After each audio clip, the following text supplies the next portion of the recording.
I decided to take a big risk. I headed for the field house. It was 5 falls away from my dorm, but somebody picked me up every time. And I remember how scared I was. A big risk. I was meeting with the head of the physical education department, and I remember saying, I can't run, I can't jump, I can't do push-ups, pull-ups, climb ropes, jump rope, I can't shoot baskets anymore, I can't catch footballs, I have no physical skills left. I couldn't walk the length of the gym without hitting the deck, but I have a dream. I want to major in PE, physical education. I want to be a specialist. What do you think, counselor? What would you say? I thought he might say, little cripple boy, you're in the wrong department.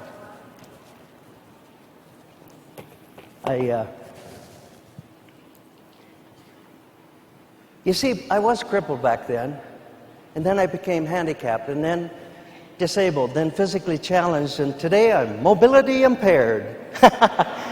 Every 10 years I change, you know. But none of them bother me. I know who I am, you see. I don't get offended.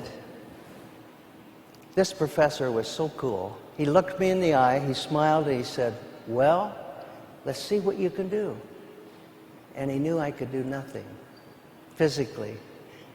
Let's see what you can do. It was like he said, go for it. I believe in you. I know you can. I'm behind you. You can do it. I'll help you.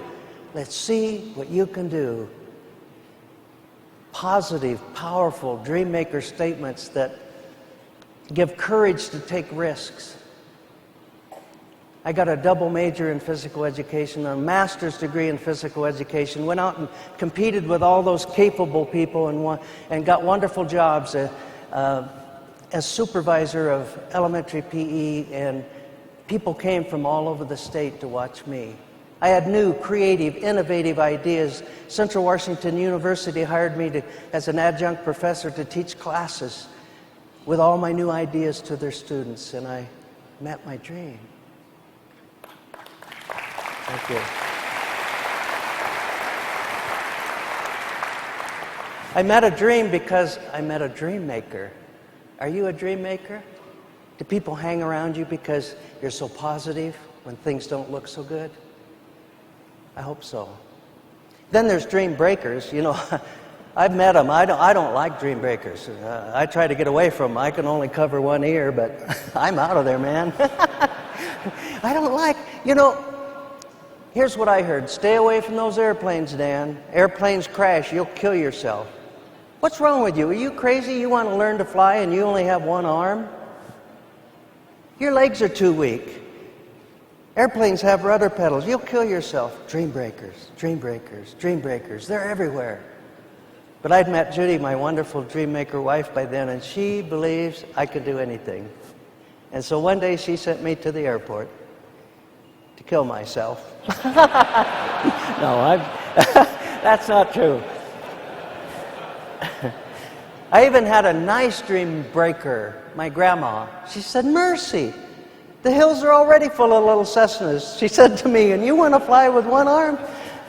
But she wasn't my dream breaker. My wife, Judy, was my dream maker. I said, well, what if they don't let me in the plane? I had to crawl up the wing of this little plane with this elbow and knees, and she said, take a lot of money with you. They put me in the plane at work, and after a lot of hard work, I haven't got time to tell you some of these adventures, I got my pilot's license, no restrictions. Thank you.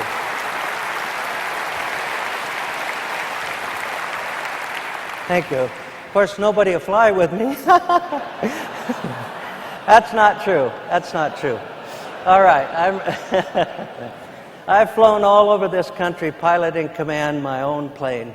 This is me when I was just a little kid. I only have 3 or 4 pictures of me when I was small, and every one of them has a pole coming out of my head. So everywhere I go, it seems like the same thing happens. Oh my.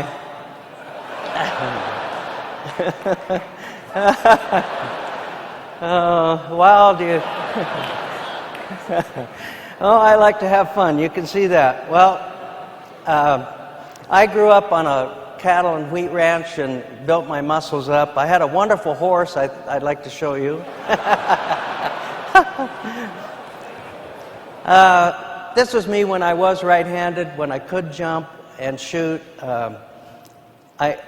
And had all my muscles. I had a scholarship to play basketball in college, and that didn't work. But you know, when I was teaching physical education, I developed a shot that no coach would ever teach with this left hand that I can only lift this high. It's a crazy shot, starting with my back to the basket, but I worked on it 7 years. And after 7 years of this crazy shot, I made 96 out of 100 free throws with my left hand. Thank you. And that was because I wanted to bad enough to keep at it. This is the hospital. This is when I graduated from the wheelchair, no arm surgery yet, but I was ready to head out for my dreams. And the first thing I did was spot this beautiful girl in cafeteria line, lunch line, and I said to this buddy of mine, do you know that cute girl up there? He said, yes. I said, would you introduce me to her? He said, no. She already has a boyfriend, and she wouldn't be interested in you. I rejected his rejection. Sometimes you have to do that to get to your dreams, rejection.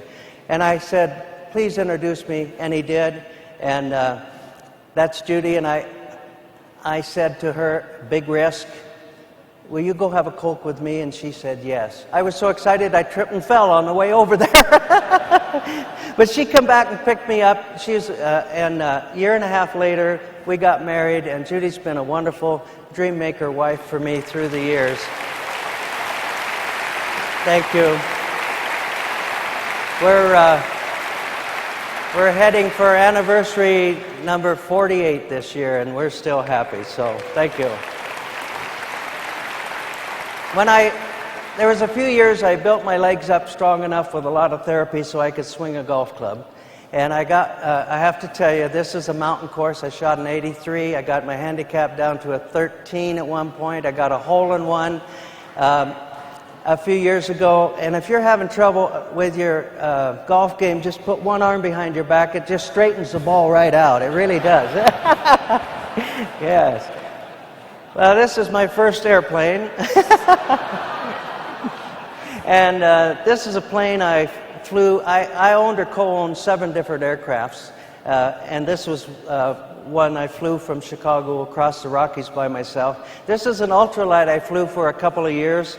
A hang glider with a snowmobile engine, and it was lots of fun, except I had 2 emergency landings. The engine quit in the most difficult spots, and I had to get it down in a very short time, and I almost put it in the cemetery once, but it was funny afterwards. Well, I have a wonderful family. Another dream of mine was to have a wonderful family, and these are our 3 precious children who are raising our even more fantastic grandkids.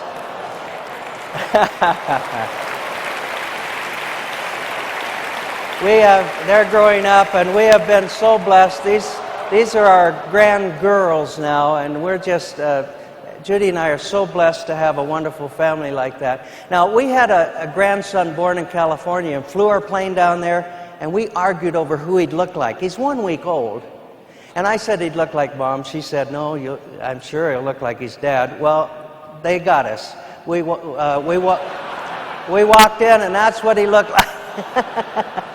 Well, I won because he looks like well, they were just having fun. You know, I hope you're having fun, too.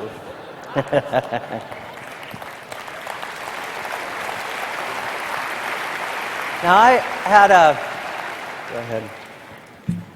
I was told that playing the guitar was impossible because my thumb won't budge, my fingers won't open, I have a hip bone connected to the wrist bone, my arm won't straighten out, and so I decided I want to play the guitar, and so I had a buddy that worked with me on it and said, I'll help you, and after several attempts he said, why don't we give up? So I let him give up. It wasn't his dream, it was my dream, you see. So I kept fooling around, and one day I put the useless thumb way up here where you're not supposed to, and I found that I could pull with these two fingers that I could move, and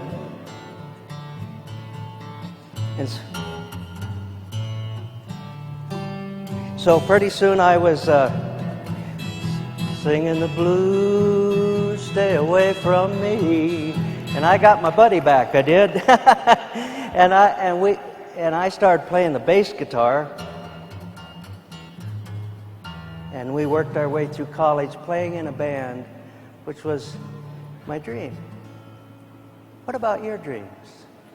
Have they been smashed or crushed or broken?